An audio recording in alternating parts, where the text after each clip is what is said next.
Beat It, do Michael Jackson. Versão maneira que eles fizeram. Quem gosta de Michael Jackson, recomendo assistir.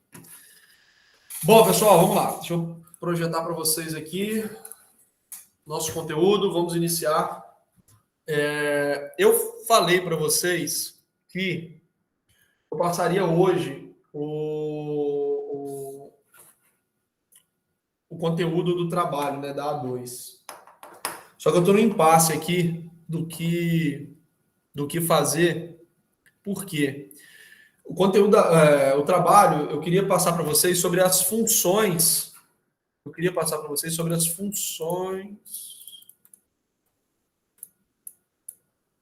Ou os instrumentos de política macroeconômica, né? Só que a gente não vai dar tempo de ver todos eles, eu acho. E também a ideia é que vocês fossem fazendo, né, isso ao longo das próximas semanas. Vocês veem problema em pesquisarem sobre esses temas com referência na internet para fazer o trabalho? Vocês preferem falar de um tema que já foi abordado em sala? Eu acho que seria mais, a gente aprenderia mais se a gente pesquisasse mais a fundo, não? Sei lá, minha opinião. Não, eu acho também, mas como eu tinha falado que pode pesquisar, então... Beleza, então vou falar com a turma da manhã, então aí se for isso mesmo, sábado eu passo para vocês o trabalho, a formatação do trabalho. No semestre passado, inclusive, eu premiei o melhor trabalho de economia política, o melhor trabalho de análise econômica do direito com um livro, né? Então as turmas competiram dentro da matéria. Então eu acho que vou fazer isso esse semestre. Então, bem, Eu apoio. vou ver um livro aí para a gente premiar o melhor trabalho com esse livro. Show? Beleza, pessoal, então vamos lá, vamos começar.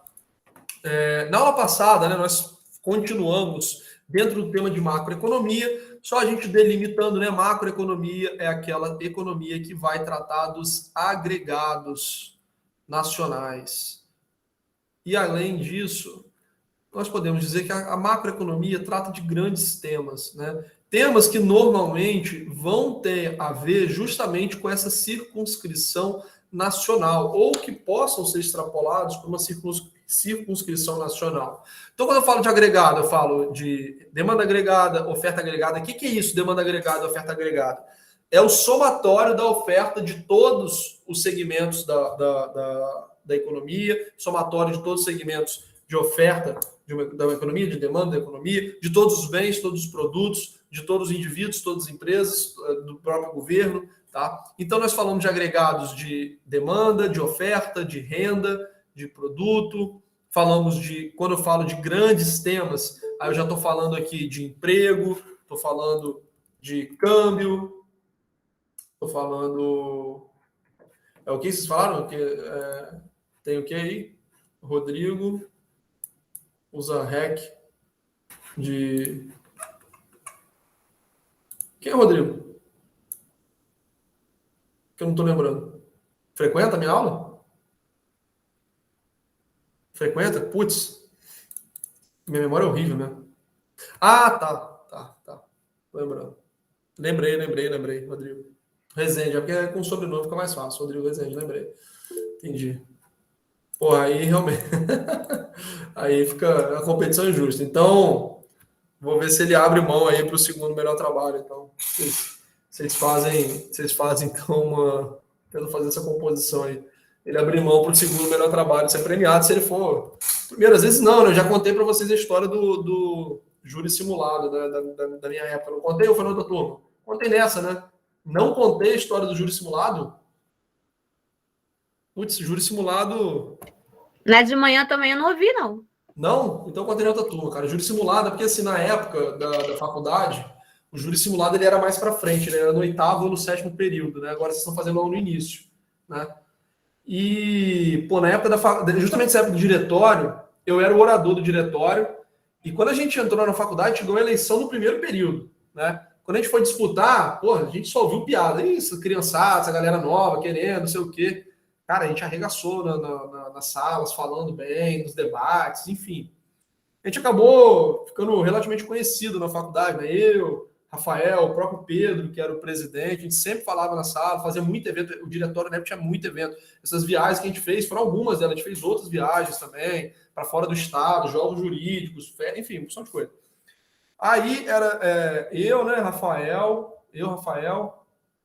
e enfim, aí teve o júri simulado. Aí da parte da acusação era um caso que, pô, os caras foram condenados por unanimidade na vida real, né? Foi um assassinato lá na Penha. 3 irmãos que tinham o apelido de irmãos metralha mataram um senhor que morava lá. Foram condenados, o júri foi unânime, pegaram pena máxima. Não lembro muito bem, eu sei que o caso na vida real foi bem tranquilo para acusação. E aí no sorteio, né, a gente acabou ficando com a acusação. Aí era eu, Rafael, tinha um outro colega, o Márcio Marques, que hoje é advogado criminalista, que também falava muito bem. Pô, Márcio é uma figuraça. O bicho tinha sido jogador de futebol, cantor de pagode, e ele era, na época, acadêmico de direito, né? E ele falava muito bem. Até hoje fala muito bem. E ficou esse, pô, na hora do sorteio acabou ficando a galera que teoricamente falava muito bem no lado da acusação, que seria o lado mais forte, né? Porque, pô, na vida real foi unânime, imagina no júri simulado, né? Que o pessoal tem, assim, uma simplificação da realidade, tendia também a ser.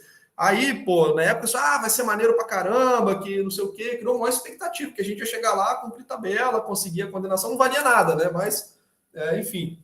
Cara, eu sei que deu uma zebra, que os caras foram absolvidos no nosso júri simulado, aí refizeram, tiveram que refazer a votação, porque os jurados não entenderam muito bem. Aí eles foram depois condenados. Bicho, eu sei que o júri simulado nem acabou. Foi uma frustração terrível pra gente. A gente achando que ia ser assim, um show, que a gente ia chegar lá e dar um show, ensaiamos demais. Eu e o Rafael, então, pô, a gente ensaiou muito.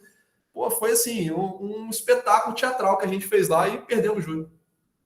Enfim. Aí foi isso, quer dizer, a gente cria expectativa, né? Acho que vai ser um negócio muito tranquilo, que a pessoa, teoricamente, tá mais. Pois é.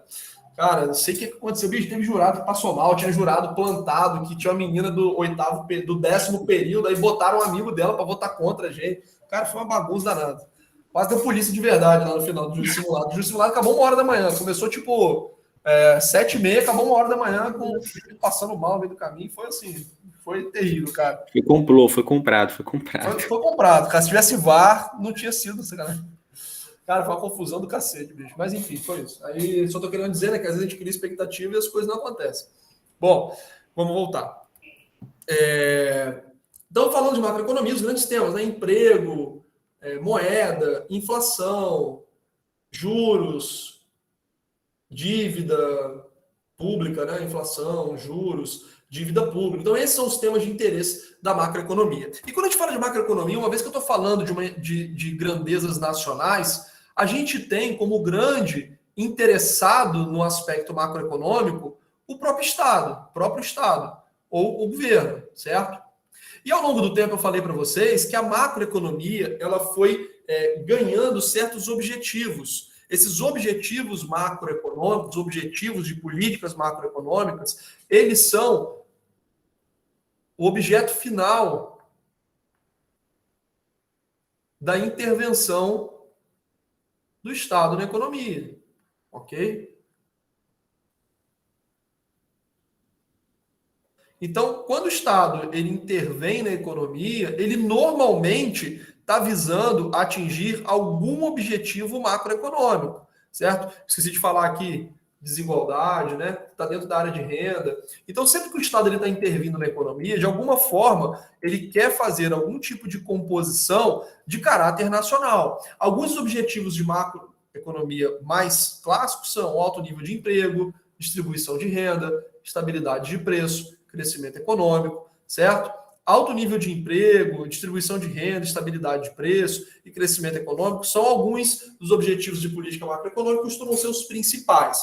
E como que o governo ele vai atingir esses objetivos macroeconômicos? Ele tem instrumentos para isso, tá? Então, o aparato estatal, o aparato governamental tem uma série de instrumentos que normalmente são operados via leis e órgãos responsáveis ou reguladores Então, o governo ele dispõe de leis e órgãos responsáveis e reguladores que vão operacionalizar uma série de engrenagens do Estado para atingir os objetivos macroeconômicos. Essa série de engrenagens, elas são divididas entre algumas políticas. Política fiscal, monetária, cambial, comercial e de renda. Política fiscal, ela tem a ver, como nós falamos, com o gasto e receita do Estado, tá? A política monetária tem a ver com juros, tem a ver com moeda, tem a ver com inflação. A política cambial tem a ver com divisa. O que é divisa? É a moeda nacional em relação às moedas estrangeiras, tá? Estrangeiras. Então, a política cambial tem a ver com utilizar instrumentos para regular o valor da moeda nacional, o valor dos reais, por exemplo, em relação ao dólar, em relação ao euro, ok? Política comercial, eu falei para vocês, tem a ver com importação e exportação. E política de rendas tem a ver com a remuneração dos fatores de produção, normalmente salários, lucros. Aqui a gente pode colocar, por exemplo, uma política de dividendos, tá? Etc, etc. Então, o Estado Nacional, para atingir os seus objetivos, ele tem uma série de instrumentos, e esses instrumentos são divididos entre política fiscal, monetária, cambial, comercial, de renda, e elas são operadas, essas políticas, esses instrumentos são operados para atingir aos objetivos macroeconômicos. Nós falamos em relação à macroeconomia também, que um dos aspectos principais da macroeconomia é a parte de contabilidade social, ou a mensuração, né, da atividade econômica dentro do país. Essa contabilidade social é justamente um sistema contábil, cujo principal componente dessa contabilidade social é o PIB, o Produto Interno Bruto, que é a soma de todos os bens e serviços finais produzidos numa determinada economia dentro de um período, tá? Então, o PIB de um país, por exemplo, ele vai representar a produção de todas as unidades produtoras que gerarem bens e serviços finais, certo? Dentro de um determinado período. Então, a gente normalmente analisa esse PIB de forma anual, mas ele é apurado trimestralmente, tá? Tentando aqui ligar o ar, tá começando a ficar quente. Ele é apurado trimestralmente. Ok? Então, nós falamos sobre isso. Fizemos a decomposição desse PIB, né, na fórmula mais conhecida. O PIB, ele equivale ao consumo privado, né, ao consumo dos indivíduos e das famílias, mais os investimentos que foram realizados. Esses investimentos não são investimentos financeiros, tá? Ativos financeiros, eles não são considerados aqui para dentro do PIB. Os gastos do governo, mais exportações, menos importações. A gente pode substituir esse componente aqui da fórmula pela expressão NX, que seria o equivalente em inglês a exportações líquidas, tá? NX seria algo como Net Exports. Exportações líquidas, ou seja, é exportação menos importação. Se a importação for maior que a exportação, a gente vai ter, nesse caso aqui, um componente debitando, diminuindo o PIB, né? Então, quando um país ele importa muito do exterior, esse PIB dele diminui. Igor, então não é bom importar? É bom importar, tá?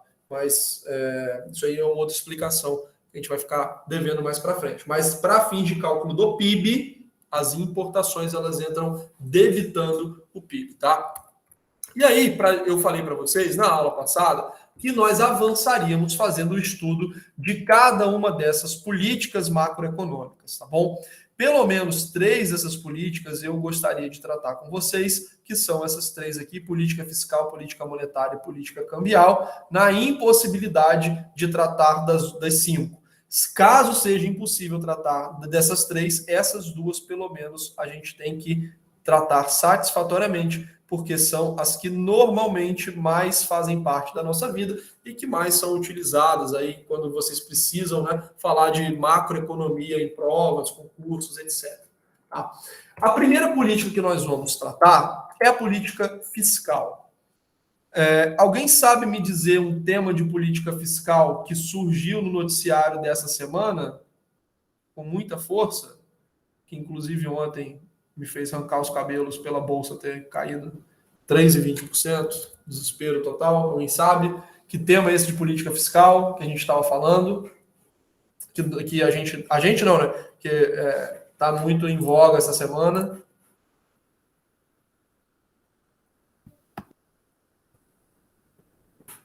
Tá mudo, Adriano. Eu não assisti jornal essas 2, 3 últimas semanas, não, professor. E aí, quem assistiu o jornal? Eu assisti, mas eu não tenho ideia do que pode ser. A Ângela tá falando da carne. O quê? A Ângela falou sobre a carne. Não. Ó, lembrando, carne, olha só, a gente está falando de carne. Carne é um segmento de mercado, né? Estou falando de um produto específico. Isso é uma área de interesse mais de micro. Qual tema macro a gente falou muito ontem e hoje, por exemplo? É porque teve uma situação que, como o governo anunciou que teria o auxílio emergencial iria prolongar, teve influência na Bolsa de Valores, seria isso? E o auxílio emergencial... O gás, né? Falou sobre o gás também. O Vale Gás também, beleza. Mas de fato é sobre o auxílio. E o auxílio emergencial, ele é um... Então... Gasto. Gasto. Tá? Quando nós estamos falando de política fiscal, pessoal, a gente vai estar sempre falando de gastos ou receitas do Estado, ok? Gastos ou receitas do Estado, certo?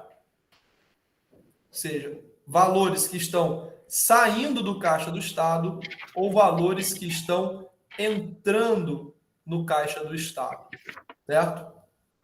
O ideal é que tente haver um certo equilíbrio, né, entre essas duas coisas, né? Tente haver um certo equilíbrio entre essas duas coisas. Não necessariamente que elas sejam empatadas, mas não pode haver uma descompensação tão grande, tá bom? E a política fiscal, ela normalmente recebe esse nome, né, de política fiscal quando esse gasto público ele vai ter algum impacto em alguma dinâmica macroeconômica, tá?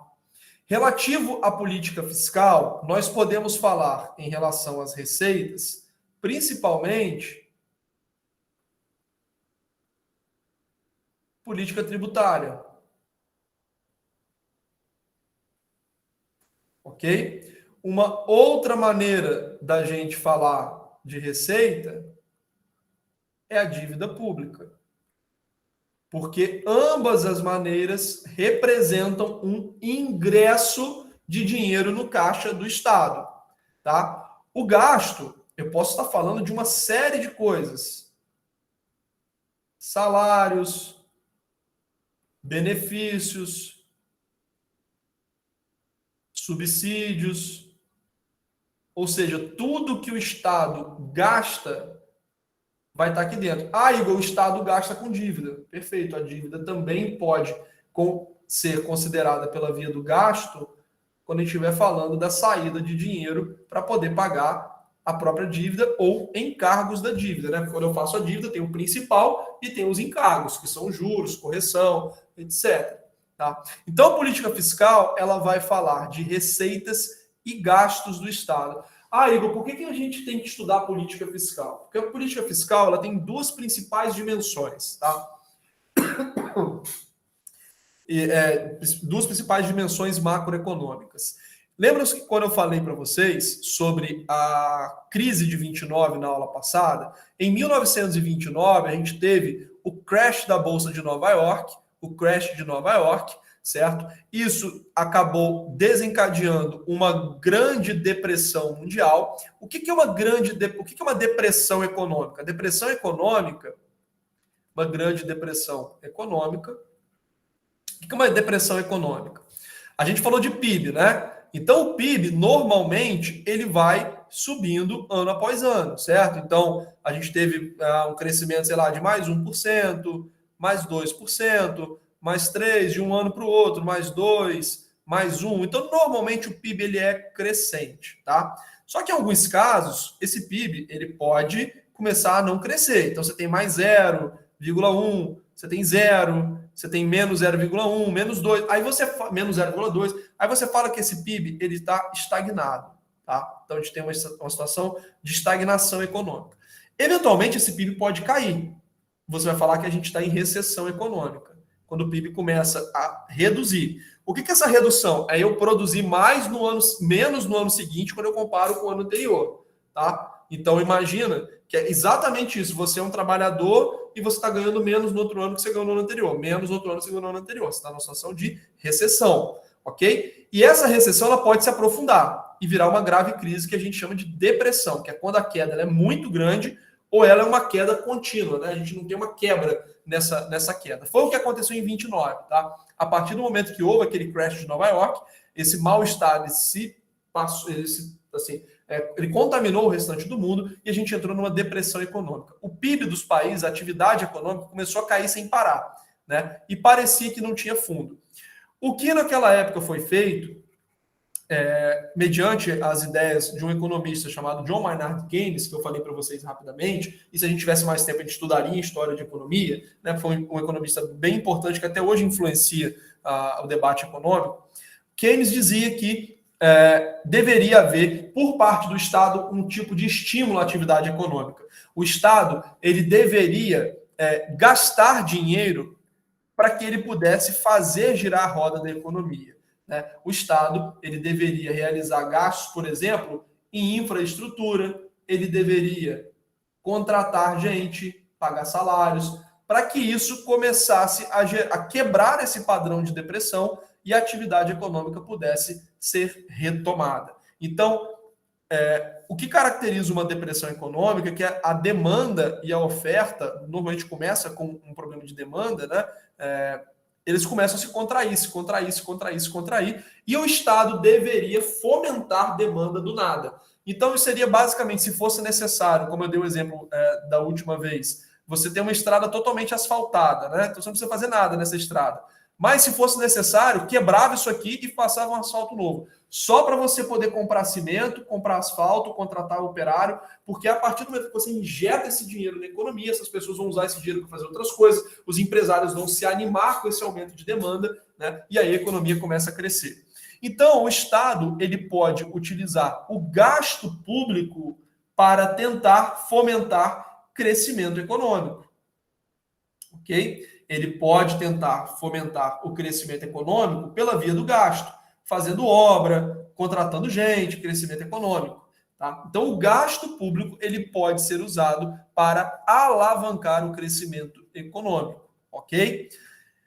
Então, esse é o primeiro interesse da política fiscal para temas macroeconômicos. O gasto público ele é um gerador de crescimento econômico. Mas seria, né, muito fácil se fosse simplesmente isso. Vamos gastar como se não houvesse amanhã, né? Vamos gerar demanda, e aí a gente fica gastando, a economia explode, né? Isso parte de um raciocínio chamado de multiplicador keynesiano, que é mais ou menos o seguinte: cada R$1 gasto pelo governo, ele vai virar, dado os cálculos, os modelos matemáticos indicam, ele gera, sei lá, 1,05 de PIB. Então, a cada R$1 você adiciona 5 centavos no PIB. Então, cada R$1 que o governo gasta, ele aumenta em 5%, vamos colocar o produto, né? Ele aumenta a riqueza em 5%.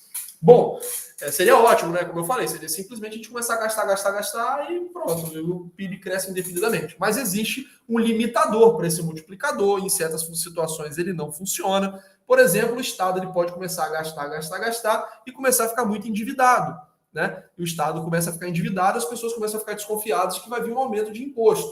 Se vai vir um aumento de imposto, talvez não seja tão interessante eu continuar aumentando minha produção, senão vou ter uma fatia cada vez maior sendo tomada pelo imposto. Se a dívida ficar muito grande, o Estado pode ficar insustentável, certo? Então, da mesma forma que existe um interesse do Estado de promover crescimento econômico pela via do gasto, existe também o interesse do Estado de se manter solvente de se manter solvente e com as finanças sadias, né? Então, aqui as finanças sadias, pela via da receita. O Estado ele não pode simplesmente começar a gastar e não ter receita para poder pagar o dinheiro que ele está gastando, né? Senão a dívida vai crescer muito e vai explodir. E ele também não pode tributar tanta população, senão daqui a pouco ninguém vai querer produzir nada, né? Porque se eu produzo. O Estado vai lá e pega um pedaço cada vez maior da minha produção, daqui a pouco é melhor não produzir nada, certo? Então a política fiscal, ela tem essas duas dimensões que nos interessam.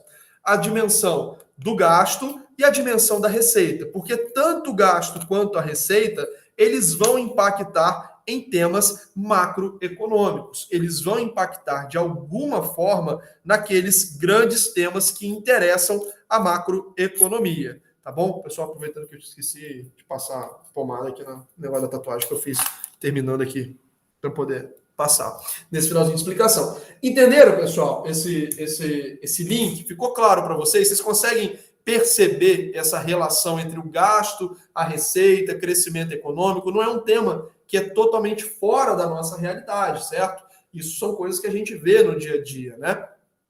Ontem, por exemplo, qual era o debate?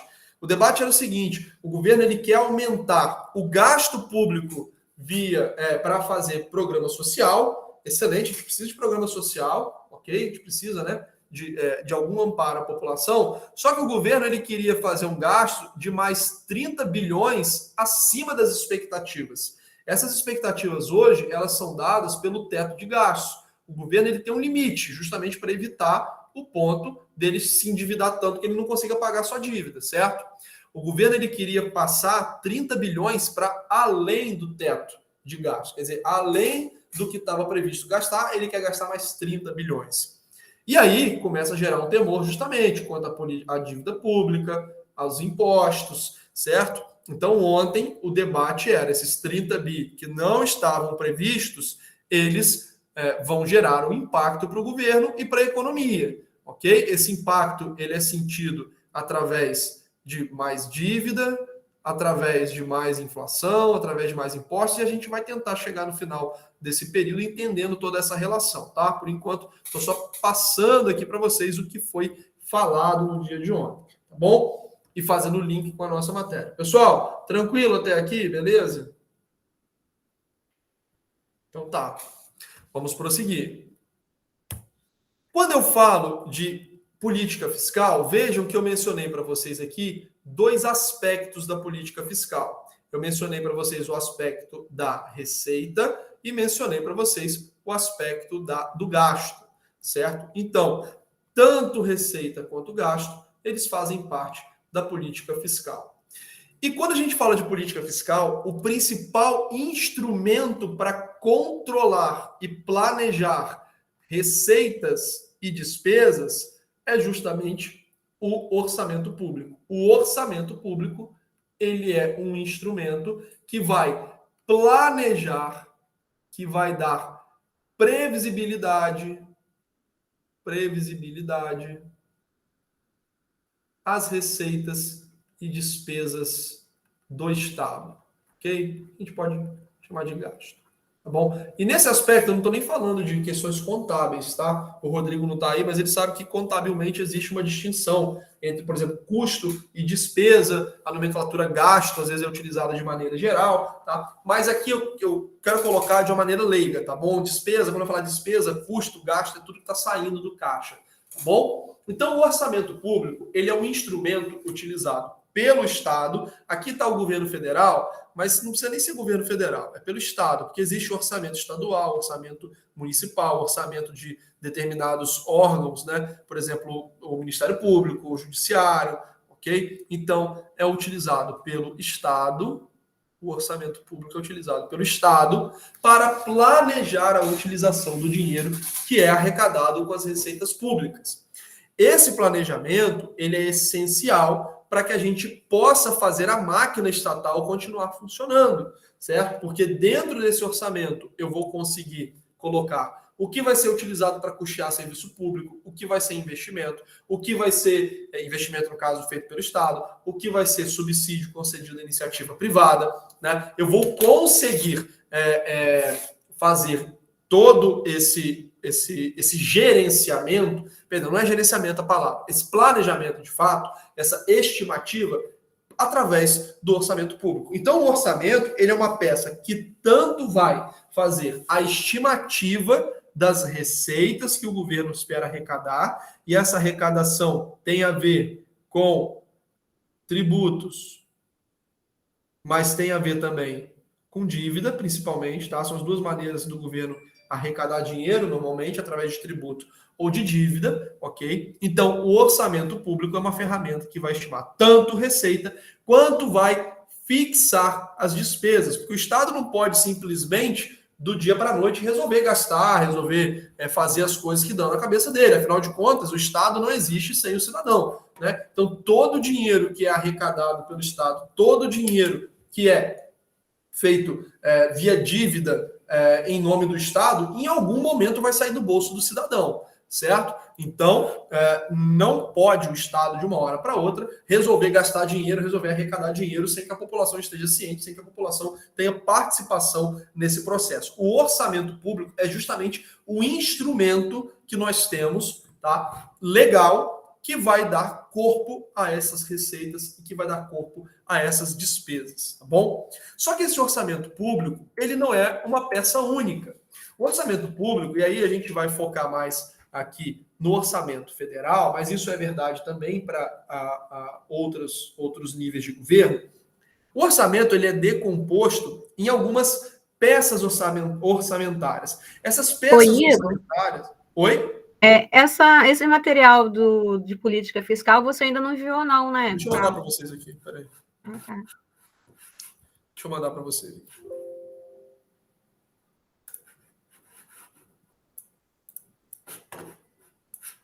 Vai enviar no Zap? Não, vou mandar aqui no WebX. No WhatsApp. Eu acho que é mais rápido, né? Flávio tá aí, não tá? Eu tô aqui, o WhatsApp mais rápido.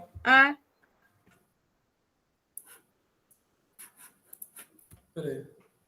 Vou mandar aqui no WhatsApp. Eu tô procurando, assim, gente, será que eu perdi algum material? O expert na economia chegou também aí, Rodrigo acabou de chegar. Qual o cara aí? Boa noite, gente. Tudo bem? Oi, professor. Tudo bem, Rodrigo? Boa noite, meu camarada. Tudo jóia? Tudo ótimo. Vai ficar melhor ainda depois que o Flamengo ganhar esse jogo de hoje, né? Que, obviamente, vocês só vão começar a ver depois que acabar minha aula, claro. Sim, claro, sim, senhor. Só viu que eu tô aqui, eu entrei, viu? Mas o Mengão tá aí, firme e forte. Semana que vem, então, vai pegar fogo. Vamos ver, cara. Flamengo, eu nunca fico tranquilo com o Flamengo, cara. Compensação, o jogo começou agora. Tô chutando a televisão lá do quarto do meu pai, tá vindo chutando daqui. É o que foi? O jogo começou? Começou agora, começou o pam, pam, pam, pam, o plim-plim lá. Acho que é 9h30. Já libera a turma já, professor. Não, calma aí. Tem bastante Semana que vem é feriado, hein? É decisão. Flávio é vascaíno, ele não quer feriado, ele não quer liberar, não, ele é vascaíno. Ele quer que todo mundo fique aqui. Professor, bom, pessoal, eu tenho que te contar que essa turma, na aula do professor Cristiano, todos falam que são vascaínos. É? Cristiano é vascaíno? Sim, eles viram a casaca aí, como a Ângela falou. É brincadeira, hein? Ainda bem que eu nem me meto, nem futebol eu gosto, então não tô time nenhum.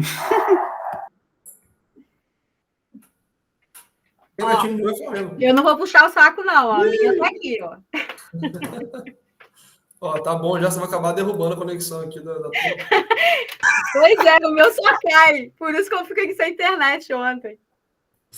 Tô brincando. Vamos lá, pessoal. Voltei aqui, já mandei para vocês e vou voltar aqui o que a gente vinha falando, né? Então, assim, o orçamento, ele não é uma coisa única, né? Nós temos 3 peças orçamentárias principais.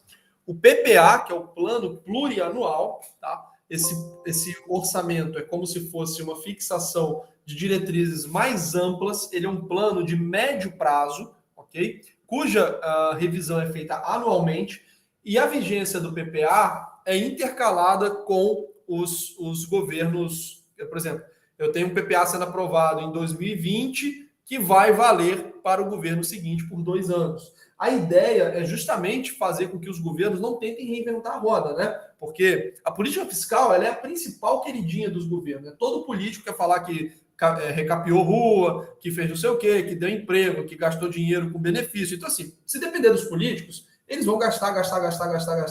Isso é, obviamente, um incentivo, né, que cerceia ali, que permeia permeia a atividade política. Todo político tem incentivo para gastar. Então, a gente não pode esperar que, por conta própria, um político ele tenha responsabilidade fiscal de uma tal forma que ele não comprometa, né, os gastos, a sustentabilidade dos gastos do Estado. Isso é, novamente, uma questão de incentivo. Se eu tivesse sentado naquela cadeira, você tivesse, todo mundo teria todo o incentivo do mundo para tentar aprovar um auxílio emergencial de máximo que fosse de dinheiro para tentar se reeleger. Tá? Faz parte dos incentivos aos quais nós estamos expostos, ok? Mas cabe, obviamente, à sociedade tentar estipular formas de controle para justamente controlar, conseguir restringir esse ímpeto gastador do governo. E o orçamento é uma peça muito, é um aliado muito forte, é uma peça de excelência nesse sentido. O plano plurianual, PPA, a ideia é justamente fazer com que haja uma continuidade de políticas governamentais. Então, o plano que foi aprovado no governo,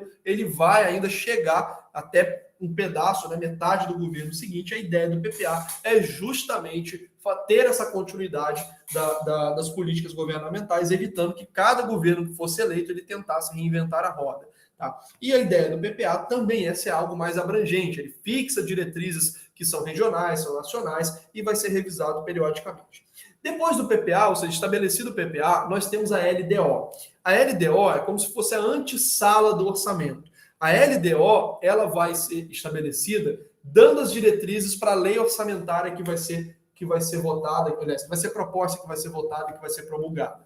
Tá? Então, a lei de diretrizes orçamentárias, a LDO, olha para o que está colocado no PPA, olha para a realidade daquele ano, do que é possível e necessário fazer, e ela vai fixar as diretrizes para a aprovação da LOA, que é a Lei Orçamentária Anual, a terceira peça que nós conhecemos e que é mais falada. A questão é que a LOA, quando a gente olha para ela, a LOA é o próprio orçamento. A LOA parece um documento contábil, na verdade é um documento contábil, né? A gente tem a LOA é gigantesca, são centenas de páginas em que são especificados os gastos de cada natureza, de cada órgão, de cada valor, tá? Então, o debate público é feito principalmente em relação à LDO, e a LDO depois é consubstanciada na LOA, tá bom? A LOA é o próprio orçamento, a Lei Orçamentária Anual é o próprio orçamento. Bom, e quando a gente olha para essa LOA, ela é uma lei gigantesca, que quase um monte de tabela que você vai olhando o valor que é destinado para cada área, o valor esperado de arrecadação de cada tipo de fonte de receita, ok? Mas esse orçamento, quando nós falamos de orçamento, normalmente nós estamos falando dessas três peças, ou no mínimo da LDO e da LOA, porque uma peça orçamentária não existe sem a outra, ok? Então, o orçamento público, ele é um processo utilizado para estimar receitas, fixar despesas, controlar o gasto público, dar previsibilidade, fazer o planejamento do gasto da receita pública, mas esse orçamento ele é decomposto em três peças orçamentárias, PPA, LDO e LOA, tá bom? Cada um tem uma função. E para fins orçamentários, nós temos alguns princípios que deveriam ser seguidos e que normalmente também são consubstanciados em lei e aí acabam sendo obrigatórios. Alguns são desejáveis e outros são obrigatórios, tá? Então, o princípio da unidade, e aí parece bizarro, mas até a década de 80, 90, a gente não tinha esse princípio sendo atendido. A gente tinha, na prática, múltiplos orçamentos vigentes. Não que você tivesse um governo federal com vários orçamentos, mas o governo federal tinha um orçamento que não se comunicava com o orçamento das estatais, por exemplo, que não se comunicava com o orçamento das estatais dos estados, que não se comunicava com o orçamento do estado. Era uma bagunça completa, na prática eram vários orçamentos rodando junto.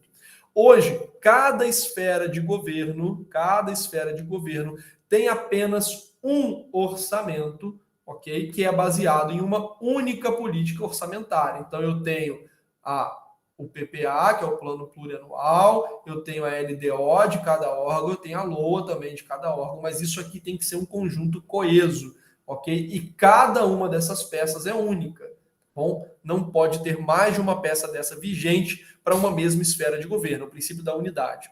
O princípio da universalidade diz que a lei orçamentária ela deve incorporar todas as receitas e despesas, ou seja, todas as receitas que a gente vai obter ou que a gente pretende obter e todas as despesas que serão realizadas devem estar incorporadas na lei orçamentária. Ah, professor, e quando acontece um fato superveniente, como foi a crise da Covid? Nesse caso, nós temos ferramentas como alguns tipos de peças extraordinárias em que a gente edita, né, um orçamento ou emenda um orçamento que já existe para contemplar essas situações, tá bom? Só que eu não posso gastar sem ter previsão orçamentária, sem ter uma peça orçamentária corroborando. Tanto que quando veio a Covid, a pandemia, a preocupação do governo era aprovar um orçamento específico para a Covid, né? Que era chamado de orçamento de guerra, né? De gastos para fazer frente à pandemia, justamente porque se ele não tiver isso, isso é crime de responsabilidade, tá bom? Então a lei orçamentária deve incorporar todas as receitas e despesas, tá? E no caso de alguma coisa muito fora da previsão, é possível fazer algumas operações extraordinárias, mas que devem ter uma emenda ao orçamento, justamente para ter essa previsão. No princípio da anualidade, o orçamento ele deve ser determinado em um período de tempo, que normalmente é 1 ano, mas não necessariamente como a PPA, né? PPA o Plano Plurianual tem vigência de 4 anos. O orçamento ele é objeto de uma lei específica, né? Então atende ao princípio da legalidade. A exclusividade é que a lei orçamentária ela deve conter apenas questões orçamentárias, né? O que parece um pouco óbvio, mas não sei se vocês já ouviram falar nisso, ou conhecem esse escândalo aqui no Brasil, né? Os políticos nossos são muito criativos, né? A gente teve um escândalo aqui no Brasil chamado escândalo dos anões do orçamento. Isso foi lá no governo Collor. E o que foi esse escândalo? Quando era feita, né, a lei orçamentária, mais um princípio não era seguido, que era esse princípio da exclusividade. Dentro da lei orçamentária, colocava um monte de coisa lá, um monte de jabuti nas leis e colocava algumas emendas parlamentares, coisas escondidas, que como a lei orçamentária ela é gigantesca, se você coloca coisa ali no meio, pouquíssima gente vai achar, tá? Então, havia um hábito generalizado de colocar jabutis nas leis orçamentárias, aproveitar o orçamento para aprovar um monte de coisa, e um grupo de deputados se valeu disso para realizar algumas operações dentro do orçamento, colocar algumas leis dentro do orçamento, que os beneficiava diretamente, né? Então, esse escândalo dos anões do orçamento era de uma época em que a gente tinha o orçamento com a não exclusividade. A peça orçamentária acabava tendo outras coisas, o que não faz sentido algum, tá? Além disso, nós temos o princípio da discriminação, de que a autorização legislativa ela deve ser específica e ela não deve ser global. Por isso que eu disse para vocês que quando a gente pega o orçamento público, parece um documento contábil, né? Como eu falei, ele é um documento contábil, de certa forma, né? De contabilidade pública, mas tudo lá está muito discriminado. Não vai dar tempo de eu pegar isso para poder mostrar para vocês. Vocês olharem lá, jogarem no Google LOA 2020, 2021, vocês vão achar a lei orçamentária e vocês vão ver que é um monte de tabelinha com um monte de rubrica, né? Um monte de discriminação para onde para onde vai o dinheiro, da onde está vindo a receita, tá? Além disso, o princípio da publicidade, o orçamento ele deve ser divulgado, né, uma vez e transformado em lei, né? Obviamente, ele tem que atender o princípio da legalidade. O princípio do equilíbrio é extremamente importante, porque as receitas e despesas que fazem parte do orçamento, elas devem apresentar uma paridade, não pode haver déficit ou superávit excessivo. E aí a gente vai falar um pouquinho sobre isso mais na frente, provavelmente vai dar tempo da gente fazer isso, mas, professor, mas a gente fala que o Estado gasta mais do que arrecada, então o orçamento ele deve fazer uma previsão de quanto de dívida que o Estado vai fazer. Certo? Se existe um descasamento entre, por exemplo, a tributação e os gastos, as despesas do Estado, então eu preciso compensar isso via dívida. E isso precisa constar no orçamento. Quanto que a gente vai se endividar para cobrir essa defasagem. Eu não posso, na prática, chegar a ter uma defasagem grande, tanto para um lado quanto para o outro. É preciso haver um equilíbrio dentro dessa relação orçamentária de receitas e despesas, tá bom? E, por fim, a não vinculação. Não é desejável que a gente crie figuras dentro do orçamento que acabem vinculando certas despesas, certas receitas. Então, as receitas, vou criar essa receita para fazer essa despesa, porque às vezes a despesa não é mais necessária, ou ela não é tão necessária naquele momento, né? Houve um debate num momento que a gente precisava gastar 10% do PIB ou do orçamento, na verdade eu falava do PIB, né? E o orçamento tinha que contemplar isso. 10% do PIB em educação, né? Uma espécie de vinculação de despesas. Só que, será que 10% do PIB a gente vai conseguir gastar isso de maneira satisfatória, ou a gente vai acabar só gastando, dizendo que gastou, né? E aí o gasto vai ser insatisfatório. Então, essa vinculação pode parecer benéfica no primeiro momento, mas normalmente ela não é desejável, tá bom? Não é interessante você ter um orçamento muito rígido, porque às vezes você precisa de flexibilidade, né? Um dos problemas do orçamento brasileiro é justamente essa rigidez. Os gestores, eles normalmente não têm flexibilidade para utilizar aquele dinheiro. Então, é necessário que não haja uma vinculação. É necessário que não haja uma vinculação. E esses são os princípios orçamentários principais que essas peças devem atender, que cada órgão deve atender, né, ao realizar o orçamento, ao propor o orçamento, votar e promulgar o orçamento. Beleza, pessoal? Tranquilo até aqui? Alguém quer fazer alguma pergunta sobre o orçamento?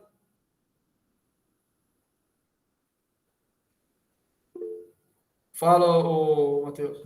Esse orçamento, ele é feito anualmente ou é outro tipo de orçamento que ele é feito anualmente? Não. Esse é justamente são aquelas peças orçamentárias que a gente estava falando. Os orçamentos, as peças orçamentárias que são feitas anualmente são a LDO e a LOA. Quando a gente fala orçamento, a gente estou falando de uma peça específica. Normalmente eu estou falando da LOA, tá bom? Normalmente eu estou falando da LOA, que é a Lei Orçamentária Anual. É essa lei que eu falei que tem tudo discriminadinho lá.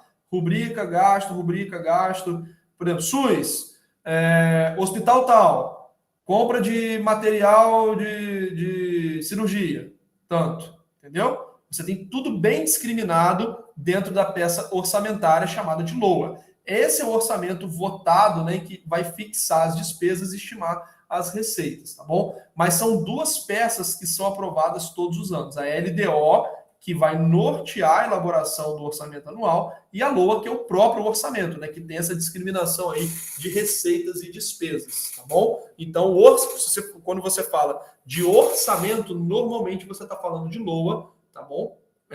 Mas o ideal seria a gente entender esse orçamento como um processo composto por essas três peças orçamentárias, tá bom? Beleza? Fundão eleitoral, o fundão eleitoral é um dos gastos, né? Então ele vai ter que ser fixado no orçamento, né?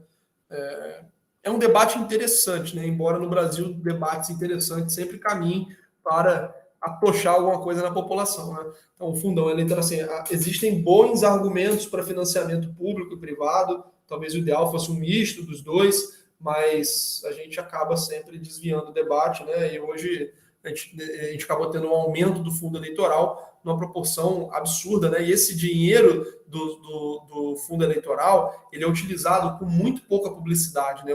A gente basicamente transfere dinheiro para os partidos. Na teoria, existe uma supervisão sobre esse dinheiro, mas na prática não. Então você tem, por exemplo, o Roberto Jefferson da vida, que foi preso, né, por um crime grave, né? Foi inclusive um mandado de prisão expedido pelo STF, e que recebe dinheiro do fundo eleitoral, porque esse dinheiro vai para o partido paga a ele. Então você tem alguns figurões que perdem mandatos e acabam entrando na estrutura do partido para ganhar dinheiro, e no fim das contas é a população que está pagando. Eu não sei exatamente, tá, Matheus, quanto que é o fundão hoje, mas eu acho que não, cara. Eu acho que é um pouco maior e havia a perspectiva de aprovar um pouco mais, mas eu não tenho certeza, tá?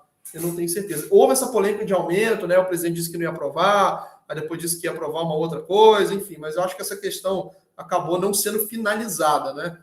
Aqui no Brasil, esse ano a gente está tendo tanta polêmica, tanto problema nos últimos 2 anos, que os assuntos vão se atropelando, a gente não termina um assunto, né? A gente vai empilhando o problema, então a gente só vai acumulando o problema e não resolve nada, né? Que é bem típico do nosso país. Eu acho que a questão do fundão eleitoral não foi totalmente resolvida, e eu estou com o teclado aqui só no notebook, está do meu lado, está meio ruimzinho de olhar aqui eu estou com o pad aberto aqui desse quadro que eu faço, depois eu posso olhar e confirmar. Mas eu acho que ficou pendente essa questão, tá bom? Pessoal, tranquilo? Inclusive, houve hoje a notícia de que o TCE rejeitou as contas públicas do governo no Rafael Diniz no último ano de mandato. Eu não entrei no detalhe para poder ver, mas pode ser que esse parecer do TCE tenha sido realizado por algum descumprimento, né, de normas orçamentárias. Tá? Aí, quando a gente vai para órgãos de controle, a gente entra com outros tipos de ferramentas fiscais, como lei de responsabilidade fiscal, principalmente, que você tem algumas peças que não são orçamento, mas que são criadas, que tem que ser despachadas para os tribunais, tem algumas regras fiscais que a lei de responsabilidade fiscal traz, enfim. Não entrei no detalhe, mas foi uma notícia de hoje que pode ter a ver, né, com algum aspecto orçamentário. Tá? Rodrigo, você trabalha hoje na gestão ou você trabalhou na gestão passada? Rodrigo falou que não ia ver o jogo do Flamengo, já ligou o jogo do Flamengo. Não, professor, foi não. Eu trabalho nessa gestão. Eu já sou servidor público, né? Estou nessa gestão.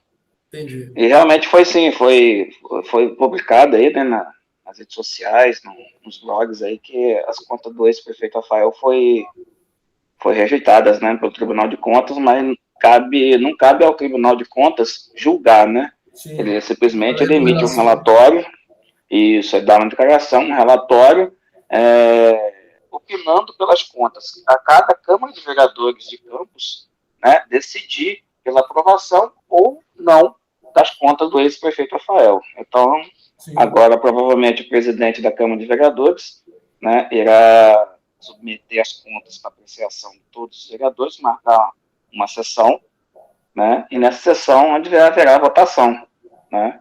Como a apreciação de contas veio de forma negativa, para que as contas sejam aprovadas, 2/3 da Câmara deve, 2/3 dos vereadores devem aprovar. Se tiver menos de 2/3, né, as contas seguirão como rejeitadas.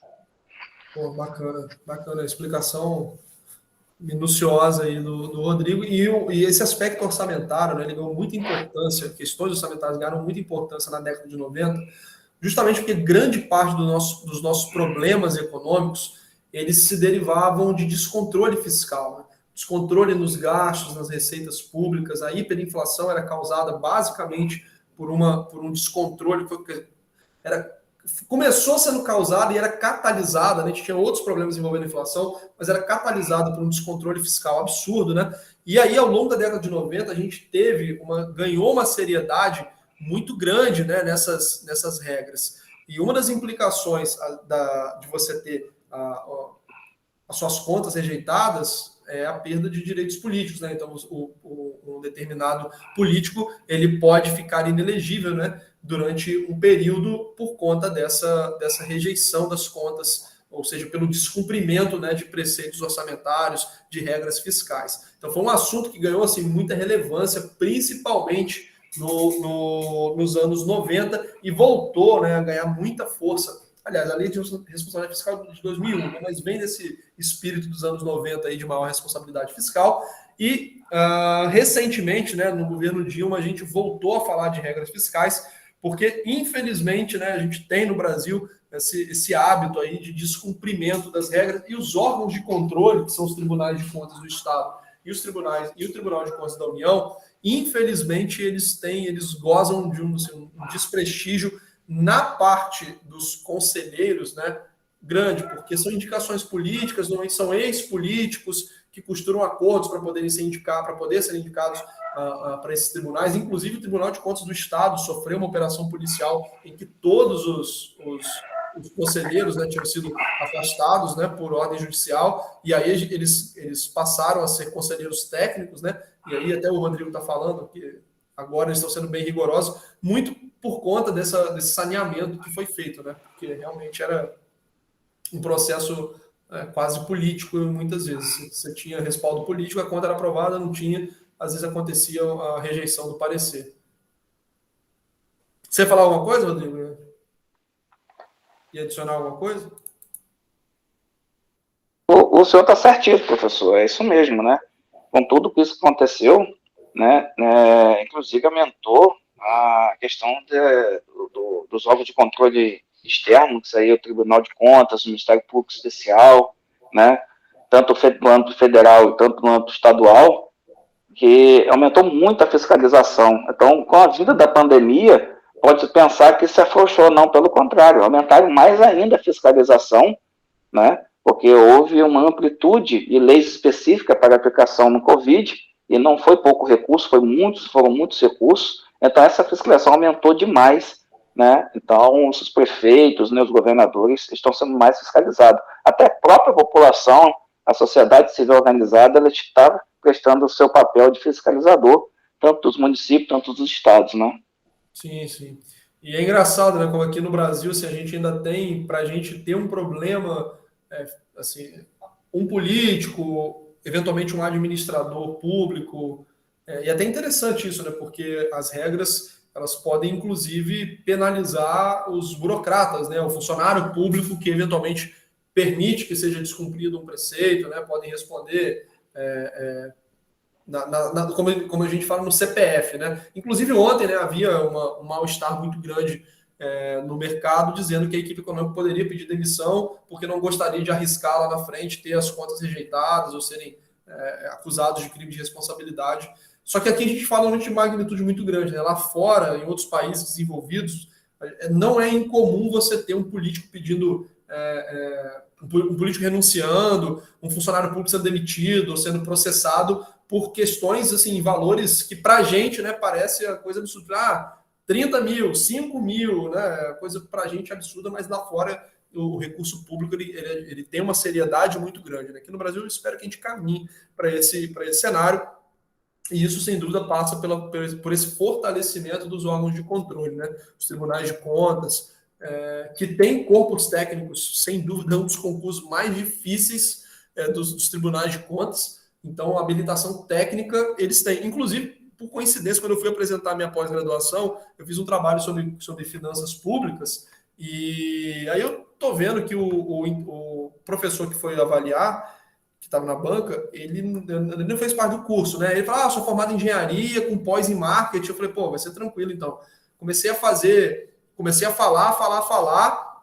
e o cara me perguntando, e eu, pô, não é possível, o cara engenheiro com pós em marketing, tá sabendo tudo de finanças. Quando eu fui ver,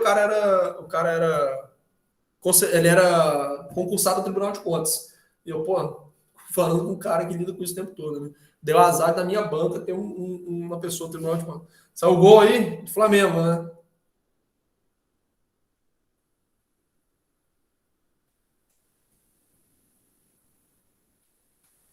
Foi do Flamengo ou foi do Atlético? Putz, não sei, não. Então não quero nem ver, então. Foi do outro. Mas não ouvi gritos, não. Ah, é? Então eu prefiro nem saber, então. Nem gritos, nem fogos, nada. 1-0 para o melhor time da região. Ah, é? Ah, então tá bom. Então tá. Pessoal, vamos avançar aqui. A gente precisa avançar mais rápido um pouquinho, pelo menos tributação a gente tem que terminar. E eu disse para vocês, né, que o gasto público, a política fiscal tem o aspecto do gasto e da receita. E uma das formas mais clássicas de receita, a forma clássica de receita do Estado é a tributação, cuja figura principal, né, a gente fala de impostos, mas a gente tem também... Eu acho que foi sim do time de vocês, tá? 1-0. Foi o Flamengo? Foi. Eu olhei aqui, tá 23 segundos, falou que tá 1-0. Segundo, não, vai ser minutos, pela hora. 23 segundos. A mensagem aqui que, tipo assim... Ah, tá, a mensagem. Tá. Entendi. Então, a tributação, ela diz respeito a diversas figuras, né, como impostos, taxas, contribuições e outras figuras menos conhecidas. A grande característica da tributação é que esse é um pagamento que é recolhido, né, das pessoas físicas e jurídicas, então ele é recolhido das pessoas físicas e jurídicas à vista, diferentemente da dívida pública, né? Quando o Estado ele faz uma dívida pública, ele tem uma previsão de pagamento mais para frente. Já no caso de tributação, ele está retirando à vista esse dinheiro, ele está retirando a população naquele momento. E como é que o direito ele qualifica o tributo? O tributo é toda prestação pecuniária compulsória, ou seja, o tributo ele é um pagamento em dinheiro e ele é obrigatório, tá bom? Ele é obrigatório, nós não podemos escolher, tá bom? Pagar imposto ou não.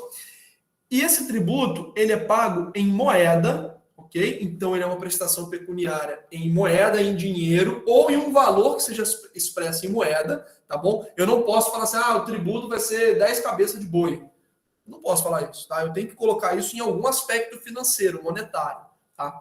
Uma outra coisa é que o tributo, ele não é uma punição. Na prática, acaba sendo, né? Mas não é uma punição, ok? Então, o tributo, ele não é a penalização por algum crime que alguém tenha cometido, por algum ato ilícito, bom, um outro ponto é que ele tem que ter previsão legal, né? Isso, inclusive, foi uma das maiores revoluções que a gente teve algumas centenas de anos atrás, né? Porque na época da monarquia, do absolutismo, né? O senhor feudal, o monarca, ele simplesmente ia lá na terra do camponês, do súdito, e pegava lá um pedaço, me vê 10 sacas de arroz, me vê tantas moedas de ouro, enfim, ele fazia o que ele queria, né? E à custa de muito sangue, né, muita batalha, ao longo do tempo, a gente foi tendo uma série de revoltas, uma série de revoluções, cujo resultado final nesse aspecto foi fazer com que os tributos eles só podem ser cobrados hoje em dia, né, e há algum tempo é assim, se eles tiverem previsão legal, tá? Então, o tributo ele tem que ser cobrado em lei, tá bom? E é cobrado mediante atividade administrativa vinculada. Isso aqui é um aspecto pouquinho confuso, vou deixar para vocês falarem um direito tributário, não faz muita diferença para a gente, mas existem entes responsáveis pela cobrança de tributo, tá? Normalmente são as receitas, né? Receita Federal, Receita Estadual. Então existe uma responsabilidade, mas como nem todo tributo é imposto, né? Você pode ter uma taxa que é recolhida por um órgão, então ele é o ente administrativo vinculado àquela cobrança, né? Então, por exemplo, você não pode pagar taxa, a Receita Federal não pode receber taxa de bombeiro, tá? Então, cada órgão, cada tipo de tributo é cobrado por uma atividade administrativa que é responsável por aquele tributo. A maioria deles está a cargo da Receita Federal ou quando é de circunscrição, jurisdição estadual, Receita Estadual, e se for municipal, as secretarias de Fazenda, secretarias são responsáveis por esse recolhimento. E os tributos, eles podem ser classificados de algumas maneiras, tá? A primeira maneira que a gente pode classificar os tributos é entre tributos diretos e indiretos. Os tributos diretos, eles vão incidir sobre a renda e sobre a riqueza, tá bom? Então, essa é a característica principal dos tributos diretos. Eles incidem sobre a renda, sobre a riqueza. Então, sobre o salário, sobre o lucro, sobre o aluguel, sobre royalties, enfim, normalmente, ou então um patrimônio já acumulado, né? Então, sobre herança, vai ser sobre um patrimônio acumulado, de qualquer natureza, tá? Então, essa é a característica dos impostos diretos. Eles são uma propriedade, tá? Eles são cobrados diretamente sobre a renda ou sobre a riqueza. Já os indiretos, eles são cobrados sobre a circulação de mercadorias ou prestação de serviços. Normalmente, os impostos indiretos, eles são chamados assim, porque no direto, quem paga, quem arca com o ônus, é diretamente o cidadão que está sendo tributado. Tá? Então, quem está arcando com o ônus do imposto é o cidadão que está sendo tributado. No imposto indireto, nem sempre isso acontece. Muitas vezes quem paga o imposto é a empresa, mas quem está tendo o ônus financeiro por isso é o consumidor, por exemplo, o ICMS. Né? Então, se entra um aumento de ICMS na mercadoria, a tendência é que as empresas elas repassem esse aumento de custo para o consumidor. Como a título de curiosidade, um dos aspectos que influencia nesse repasse de dinheiro para o repasse de custo para o consumidor é a elasticidade da demanda daquele produto, né? Mas só a título de curiosidade. Bom, vocês veem como isso faz diferença. Como estudar elasticidade é bom. Continuando, nós temos algumas formas de... Uma outra classificação, de tributos que, olha só, não é direto ou indireto ou progressivo ou regressivo. Por isso eu coloquei em cores diferentes, tá bom? Então eles são diretos ou indiretos e, além disso, eles podem ser classificados como progressivos, regressivos e fixos. Os impostos progressivos são aqueles em que eles se tornam mais pesados conforme a renda ou a riqueza aumenta, tá bom? Então, é aquele famoso quem pode mais, paga mais, ok? Quem pode mais, paga mais. Então, se eu ganho, por exemplo, 30 mil reais, a minha alíquota de imposto de renda vai ser 27,5. Se eu ganho 2 mil reais, a minha alíquota de imposto de renda vai ser 15%. Eu realmente não sei a tabela de imposto de renda vigente, só estou dando um exemplo, tá? Então, se eu ganho mais, eu pago mais caro, né? Proporcionalmente mais caro, eu pago mais imposto proporcionalmente do que se eu ganho menos. Se eu tenho uma propriedade de valor maior, por exemplo, uma propriedade de 500 metros quadrados, eu tenho que o IPTU vai ser de 3% sobre o valor daquele imóvel. Uma propriedade de 80 metros quadrados, o IPTU vai ser 2% do valor, tá? Então, eles são progressivos no sentido de quanto maior a riqueza, maior a renda, maior é a alíquota cobrada, maior o peso do imposto. Os regressivos são aqueles em que o peso do tributo ele vai aumentando quanto menor é a renda. Igor, não faz sentido isso. Como assim?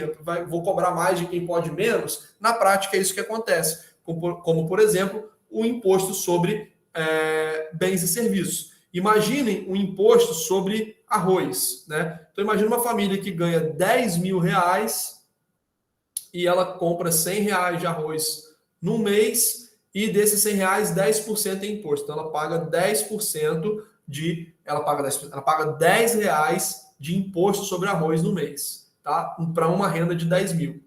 Já uma família que ganha R$1.000 e que eventualmente gasta 50 reais de arroz, eles vão pagar R$5 sobre 1.000, ou seja, é um peso maior do que R$10 sobre 10 mil. Na prática, o imposto sobre produto ele acaba onerando as famílias mais pobres, tá? E no Brasil, infelizmente, a nossa carga tributária ela é bem puxada em produtos e serviços, tá?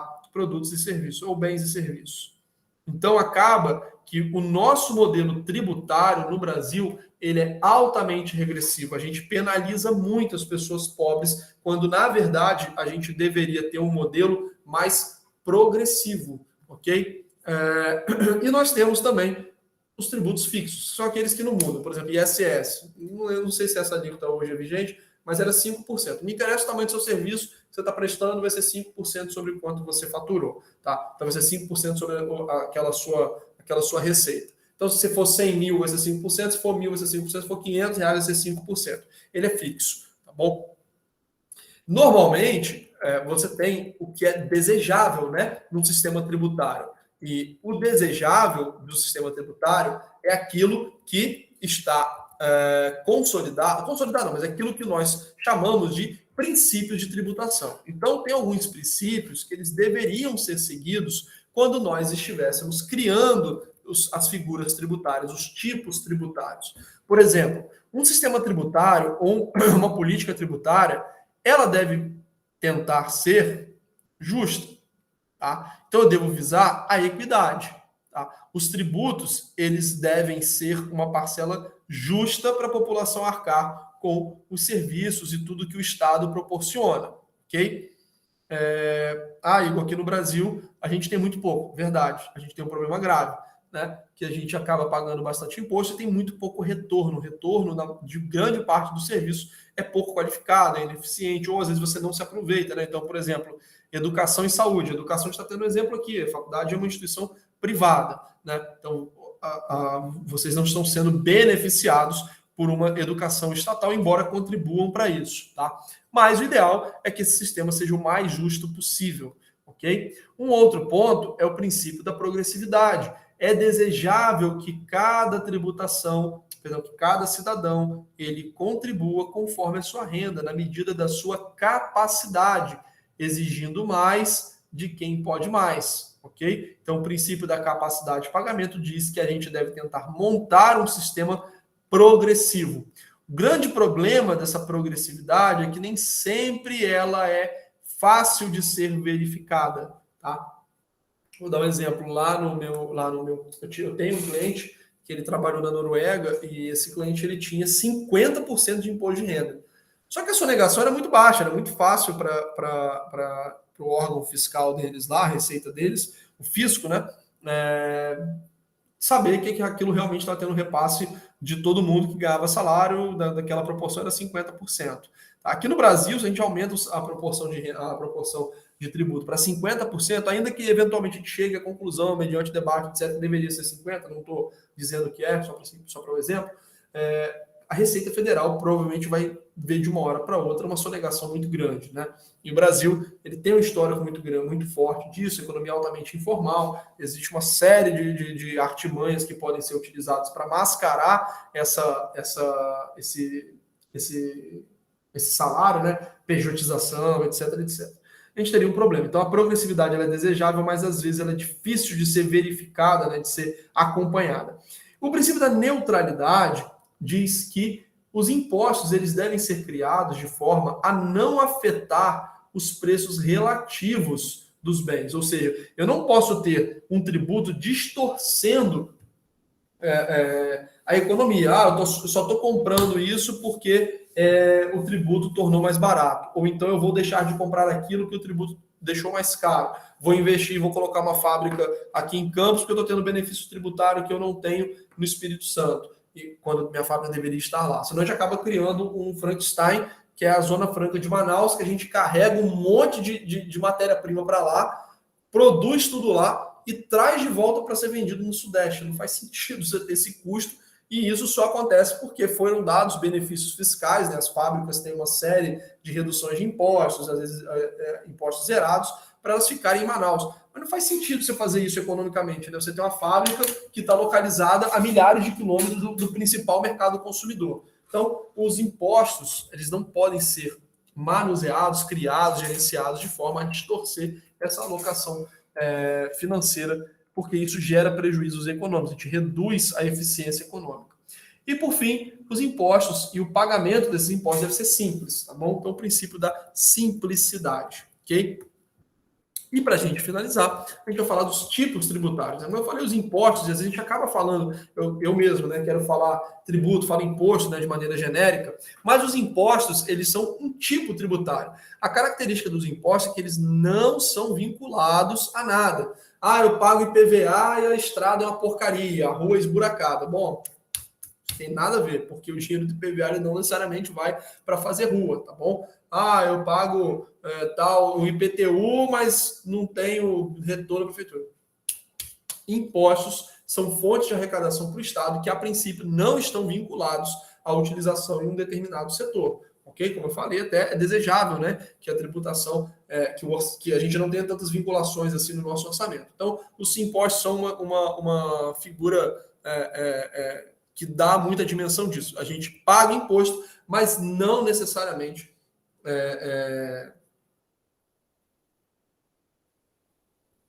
não necessariamente isso é aplicado. O Rodrigo falou sobre a taxa, né? Então, as taxas, especificamente, aproveitando aqui o ensejo, as taxas, essas sim, são tributos que são instituídos em razão do exercício de polícia, né, do poder de polícia, ou por uma prestação de serviço público, efetivamente. Tá? Então, por exemplo, a taxa de coleta de lixo e a contribuição para a iluminação pública é um tipo tributário específico, mas parece uma taxa, né? Porque ela é utilizada para um fim específico, tá bom? Mas é um tipo tributário específico. As taxas, normalmente, elas geram, né, esse problema na população, porque, teoricamente, elas têm que estar vinculadas a alguma coisa, nem sempre esse serviço é satisfatório. Né? Estou pagando taxa de iluminação pública, minha rua está apagada. Isso é um problema. A taxa serve para isso não acontecer. Estou pagando taxa estou pagando coleta de lixo e não está tendo coleta satisfatória na minha rua. O grande problema é que essas taxas também elas têm uma inadimplência elevada. Até por isso, normalmente, elas são aprovadas com um penduricalho em alguma coisa. Então, o penduricalho da contribuição de iluminação pública é dentro da conta de luz. Então, é uma tentativa, né, de que essas questões mais específicas elas sejam pagas, senão a gente vai acabar entrando naquele problema do carona, né, que a gente falou na falha de mercado. Né? As pessoas tentam... Bom, se meu vizinho está pagando taxa de coleta de lixo, taxa de iluminação pública, A prefeitura, a Enel, não tem como saber se eu estou pagando ou não. Então, deixa ele pagar e eu não pago, né? A questão da taxa de bombeiro, né? Então, eu estou pagando, estou tendo a prestação do serviço, eu tenho a possibilidade de ter o serviço e não estou pagando. Existe, né, uma dificuldade no recolhimento dessas taxas, até porque em situações fiscais mais favoráveis, alguns entes deixaram de cobrar essas taxas por muito tempo. Por exemplo, a contribuição pela iluminação pública, ela está instituída desde a emenda constitucional 39 de 2002. Campos começou a cobrar essa contribuição quando veio a crise dos royalties, lá em 2015, se eu não me engano, né? Então existe também, né, uma certa culpa aí dos órgãos públicos que, para evitar ficarem mal vistos, né, eles deixavam de cobrar. Contribuições de melhoria, elas são cobradas, por exemplo, quando o governo ele faz algum tipo de operação. Eu fiz uma melhoria na sua rua e valorizei o seu imóvel. Então, vou cobrar para você meio que devolver para o Estado uma melhoria que aconteceu, uma valorização que aconteceu por uma obra que era para beneficiar a coletividade, mas você foi mais beneficiado. Isso aqui é mais difícil de acontecer, mas em alguns casos é cobrado. Contribuições sociais são tributos de competência da União, por exemplo, CSLL, Contribuição Social sobre Lucro Líquido, talvez seja a mais famosa delas. E elas foram criadas também na década de 90, com o objetivo de criar tipos tributários que não fossem compartilhados com estados e municípios, né? Porque na teoria, para outros tipos, por exemplo, os impostos, principalmente os impostos, quando eles são recolhidos, eles têm que ser divididos com os estados e municípios.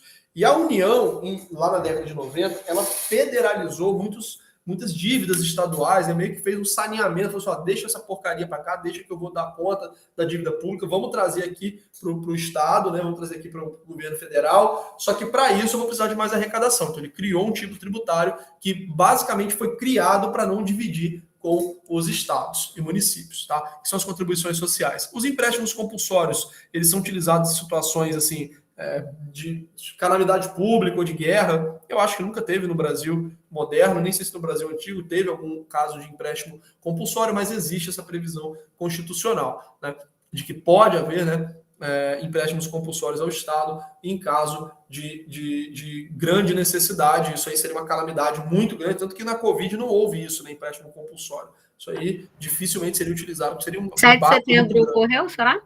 O quê? Em 7 de setembro, acho que deve ter ocorrido, né? Não. Nas Torres Gêmeas, não? 7 de setembro, 11 de setembro. 11 de setembro, desculpa. Não, muito menos nos Estados Unidos. Na verdade, hoje, a grande via, a gente não vai dar tempo de falar sobre isso nessa aula, mas a grande via para dar conta desses gastos extraordinários é a dívida, tá? Uhum. Não conheço nenhum Estado democrático, moderno, que tenha precisado de dinheiro e tenha feito empréstimo compulsório. Normalmente acontece a emissão de dívida, tá bom? Quando essa dívida está muito alta... É que tem um filme sobre isso que fala sobre os fundos, né? Aí eu pensei que também o governo pudesse ter feito algum empréstimo. Aí você está, acho, falando do... O de 11 de setembro. Eu acho que não foram os... Quando você está falando de fundos, eu imagino que você estivesse falando da crise de 2008. Não, foi do dia 11. Não, mas o governo americano com certeza não fez nada parecido. Não. Nem precisaria, né? Porque assim, a dívida pública americana, na teoria, ela é quase ilimitada, né? Porque hoje o título mais seguro do mundo é o título do governo americano. Né? Por ser a principal economia, você sempre imagina que eles vão dar um jeito de pagar, né, a dívida pública. Então, normalmente, quando acontece um problema em que é necessário gastar mais dinheiro do que era planejado, isso não é feito via tributo, mas sim via dívida pública. Sim. A não ser que seja uma necessidade continuada. Por exemplo, a CPMF, né, foi uma figura criada. A CPMF era uma contribuição que no início era de provisória, né, contribuição provisória sobre movimentação financeira, que era... cheque, né? Em cima do cheque, é isso? Era isso? Né? Era de movimentação financeira. Na verdade, qualquer movimentação, que na época usava muito cheque, falava que era imposto do cheque. Você pagava o cheque, sabia que tinha IOF em cima dele. A IOF não, CPMF em cima dele. Mas era qualquer movimentação financeira tinha incidência de CPMF. Então, assim, a CPMF foi criada para fazer frente a gastos ao longo do tempo. Então, nesse caso, né, você usa a tributação. Mas para gastos do nada, assim, pandemia de Covid, você vai ter que fazer dívida. Não vai usar um empréstimo compulsório. Tá? E aí, lá depois, você aumenta a tributação para poder compensar essa dívida que foi criada. Bom? Pessoal, eu acho que eu tinha alguma coisa para falar, mas não estou lembrando. Eu acho que foi isso. Não sei, acho que eu pensei em falar alguma coisa, entrei em contribuição social, falei de empréstimo compulsório, acabei esquecendo. Mas essa nossa aula de hoje, a gente termina aqui agora em tributação, tá? O nosso conteúdo. E na aula que vem a gente vai falar de dívida pública e caminhar para a política monetária. Beleza? Alguma dúvida que vocês queiram tirar? Tudo certo?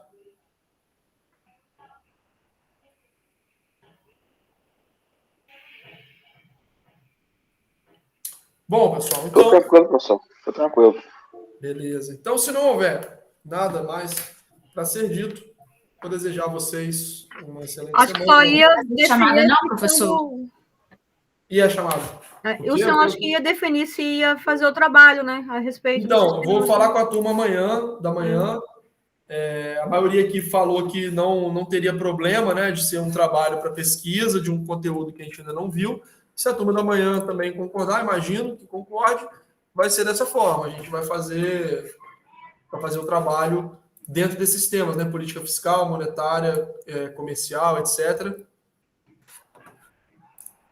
E aí eu passo para vocês no sábado. Até o sábado, né? Tá bom? Ok, professor. Pessoal, então uma boa noite aí para todos. Saúde.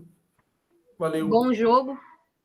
Eu vou ver só o segundo tempo. Na verdade, até eu sair aqui do escritório, chegar em casa, demora. Queria dizer nada não, mas tá 2-0 pro Atlético. Pô, mas foi gol do Flamengo, pô? Como é que foi 2-0 para o Atlético? Não, Atlético Mineiro. Por cima do Porto Alegre. Atlético Mineiro. Deixa vir. Bom que a gente já faz já tira da reta, e depois tira o Palmeiras. Nem sei qual é o primeiro aí. Você fala se é Libertadores ou outro. Pessoal, um abraço para vocês aí. Boa noite. Tchau. Boa noite.